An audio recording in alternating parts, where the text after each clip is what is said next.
Zaqatalada kişi fındıq kollarına görə qardaş arvadını dırmıqla vurub.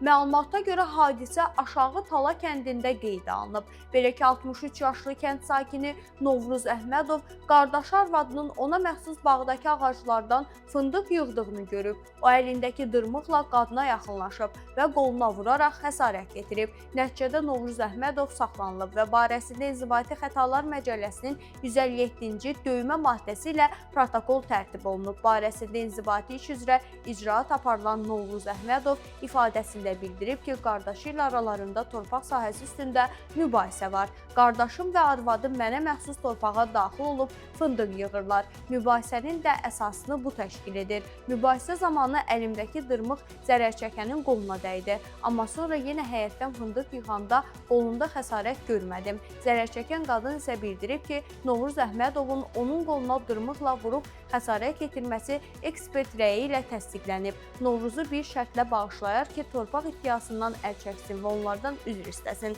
Zaqatala rayon məhkəməsinin qərarı ilə Novruz Əhmədov barəsində 300 manat inzibati cərimə cəzası təyin olunub.